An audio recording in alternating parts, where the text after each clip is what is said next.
जी, हम लोग all India insurance employees association के तरफ से सारे सेंटर्स पर हम लोग घूम रहे हैं और एम्प्लॉयज़ के मीटिंग को एड्रेस कर रहे हैं। इनफैक्ट हमारे सामने में दो मुद्दे अभी ऐसे हैं जो काफ़ी ज्वलंत मुद्दे हैं। सबसे पहला है हमारा वेज रिवीजन। 53 महीने से हम लोगों को अभी तक सेटल नहीं हुआ है। हमारा 1/8/2017 से वो ड्यू है और फाइनेंशियल सेक्टर में बाकी सभी जगहों का वेज रिवीजन सेटल हो चुका है।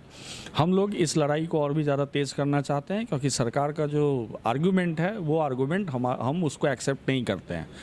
क्योंकि हमारी ये चारों कंपनियां बेहतर परफॉर्मेंस उन्होंने 2012 से 2017 में भी किया था और 2017 के बाद में भी कर रहे हैं। और जहां तक कि सरकार के ये एम्प्लॉयज़ के कंट्रीब्यूशन का सवाल है तो प्रीमियम के ग्रोथ में और क्लेम सेटलमेंट में, मार्केट शेयर को रखने में, ये सब में हमारे एम्प्लॉयज़ काफ़ी शानदार ढंग से डेडिकेटेड और कमिटेड होकर के काम किए हैं और जिसका स्टैटिस्टिक्स हमारे पास में है।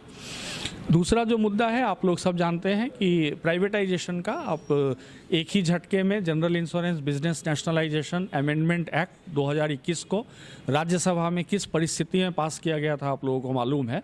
बहुत जल्दी से और मार्शल को ला करके एक तरह से उसको जो पास किया गया वो हम लोग कहते हैं वो मेजॉरिटी के आधार पर पास नहीं किया गया, अपने लोकसभा राज्यसभा में संख्या के आधार पर नहीं हुआ पास, बल्कि राज्यसभा में वो फिजिकल फोर्स लगा करके उसको पास किया गया। और ये जो बिल जो है ये एक बार पास हो जाने के बाद में जो हमारी चारों कंपनियां हैं जो आज से 50 साल पहले जिनको प्राइवेटाइज ये नेशनलाइज किया गया था, ये देखते हुए कि प्राइवेट सेक्टर काफ़ी गलत काम कर रहे थे और काफ़ी जितने भी प्रैक्टिसेस थे वो लोग कर रहे थे, इस चीज़ को ख़त्म करने के लिए नेशनलाइज किया गया था। आज फिर से इस पूरे मार्केट को ये बिल जो है वो ये पास होने के बाद में इस पूरे मार्केट में फिर वही परिस्थिति लाने की तैयारी हो रही है जिसमें सब कुछ प्राइवेट सेक्टर ही ठीक करेगा और फिर से एक बार ऑलरेडी ये मेल प्रैक्टिसेस आने लगे हैं जनरल इंश्योरेंस मार्केट में, ये मेल प्रैक्टिसेस और भी बढ़ेगा।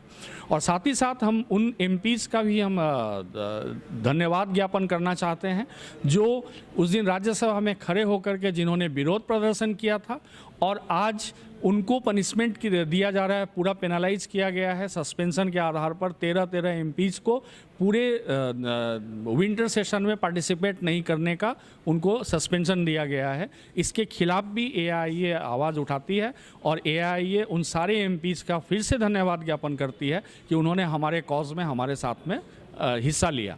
और आगे आने वाले दिन में हम एआईए के लोग बहुत बड़े बृहद प्लेटफॉर्म पर हम लोग खड़े होकर के प्राइवेटाइजेशन का विरोध करेंगे। आने वाले दिनों में स्ट्राइक भी है, आप जानते हैं 2 दिनों का स्ट्राइक सेंट्रल ट्रेड यूनियंस ने कॉल किया है।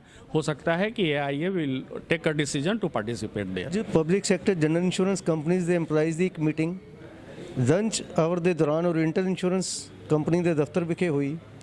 ਉਸ ਦਫ਼ਤਰ ਦੇ ਵਿੱਚ ਸਾਥੀ ਸੰਜੇ ਝਾ ਕਲਕੱਤਾ ਤੋਂ secretary all India insurance EMPLOYEES association ਦੇ ਉਹਨਾਂ ਨੇ ਸਪੈਸ਼ਲ ਐਡਰੈਸ ਕੀਤਾ ਜਿਹੜੇ ਕਰਮਚਾਰੀਆਂ ਦੀਆਂ ਮੁੱਖ ਮੰਗਾਂ ਨੇ। ਮੁੱਖ ਮੰਗਾਂ ਦੇ ਵਿੱਚ ਜਿਹੜਾ ਸਾਡਾ ਵੇਜ ਰਿਵੀਜ਼ਨ ਹੈ 1/8/2017 ਤੋਂ ਡਿਊ ਹੈ ਤੇ ਸਰਕਾਰ ਜਿਹੜੀ ਹੈ LIC ਦੇ ਵਿੱਚ ਵੀ ਵੇਜ ਸੈਟਲਮੈਂਟ ਕਰ ਚੁੱਕੀ ਹੈ, ਬੈਂਕਸ ਦੇ ਵਿੱਚ ਵੀ ਵੇਜ ਸੈਟਲਮੈਂਟ ਕਰ ਚੁੱਕੀ ਹੈ, ਲੇਕਿਨ ਸਾਡੀ ਵੇਜ ਸੈਟਲਮੈਂਟ ਦੇ ਉੱਤੇ ਨਾ ਨੁਕਰ ਕਰ ਰਹੀ ਹੈ।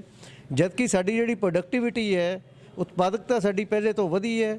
पर इंप्लॉई अगे असी 54 ਲੱਖ ਰੁਪਈਆ प्रीमियम करते सी, अज साडी जिहड़ी पर कैपिटा प्रीमियम इनकम है 1 करोड़ 30 ਲੱਖ रुपये है। साडी जिहड़ी पर कैपिटा प्रोडक्टिविटी भी वधी है, पर कैपिटा प्रॉफिटेबिलिटी भी वधी है, लेकिन सरकार सानू वेज रिवीजन तो देन तो ना नुकर कर रही है। दूजा अटैक सरकार अपनी पॉलिसी के तहत ये मुनाफा कमाने वाले सैक्टर का निजीकरण करने की कोशिश कर रही है। इंश्योरेंस इंप्लॉइज़ ने इस मीटिंग के विच रिजोल्व किया जनरल इंश्योरेंस इंप्लॉइज़ ने भी असीं सरकार दीयां इन्हां नीतियां का डट के विरोध करांगे ते अपना जिहड़ा वेज रिवीजन का जिहड़ा साडा बनदा हक है उन्होंने लैके ही रवांगे। Thank you.